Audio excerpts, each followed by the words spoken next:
Un corso di formazione oggi all'Istituto Anna Frank con obiettivi importanti, obiettivi che riguardano il dialogo. Ecco, cosa si tratta, Preside? Sì, siamo impegnati da lunedì insieme all'Istituto Comprensivo Provenzani di Palma di Montechiaro per un corso di formazione sulle pratiche dialogiche guidato e condotto dal professor Marco Braghero dell'Università di Pisa.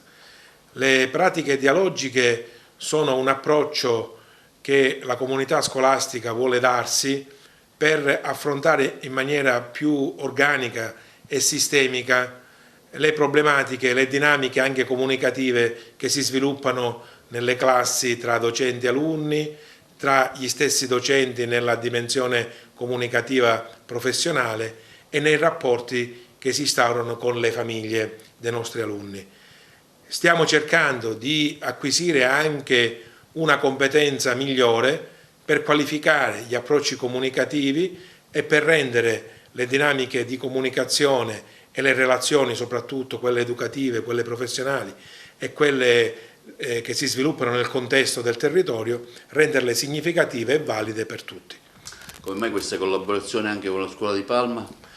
Perché sia questa Scuola Anna Frank che l'Istituto di Palma abbiamo aderito alla rete nazionale delle scuole dialogiche e prossimamente a ottobre, dal 21 al 23 ottobre, proprio a Agrigento, sarà la sede del primo convegno nazionale della rete scuole dialogiche, perché la rete, che ha dimensione nazionale, ha comunque registrato un maggior numero di adesioni in Sicilia e quindi realizzarlo ad Agrigento rappresenta anche un riconoscimento di questa sensibilità che le scuole agrigentine e siciliane hanno dimostrato, e in quella sede avremo modo anche di adottare un piano nazionale di sviluppo che ci consenta di costruire scuole più a misura d'uomo per favorire il benessere psicologico di tutti.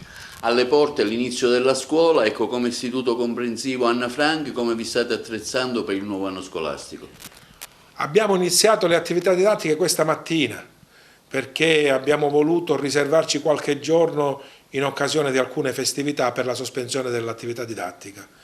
E tutto ha funzionato per fortuna, i ragazzi sono tornati a scuola, stiamo utilizzando questi primi 3 giorni con una breve riduzione, vista anche la questione climatica che riguarda il nostro territorio, e stiamo cercando di garantire la migliore accoglienza agli alunni che provengono dalla scuola materna nella scuola primaria, dalla scuola dell'infanzia nella scuola primaria, e a quelli che dalla scuola primaria sono transitati alla scuola secondaria di primo grado, per garantire una reale continuità educativa che consenta loro di sentirsi a casa, di poter fare affidamento sui loro professori, sui loro insegnanti in maniera significativa. Ecco, nuovi progetti didattici durante l'anno scolastico, attività curriculari, PON, insomma tanta carne al fuoco, so che avete diverse cose in cantiere. La nostra è una scuola a indirizzo sportivo e quest'anno, grazie al fatto che la pandemia non ci costringe ad avere restrizioni, contiamo di rilanciare queste attività. Inoltre stiamo lanciando un progetto di sperimentazione anche di innovazione tecnologica. Abbiamo fatto già una formazione con un Apple Educator per l'utilizzo degli iPad e dei computer, dei notebook all'interno delle classi.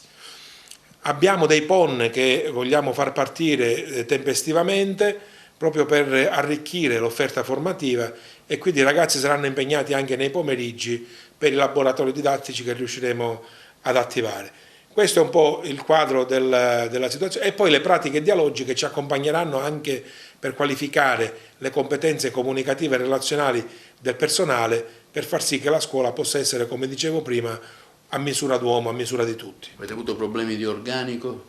Aspettiamo ancora qualche docente, però ormai grosso modo l'organico è completato. Dobbiamo fare qualche nomina noi, perché il provveditorato ci ha dato la liberatoria per fare le nomine al di sotto degli spezzoni di 6 ore, e comunque si sta completando il quadro per garantire il regolare funzionamento dell'attività didattica.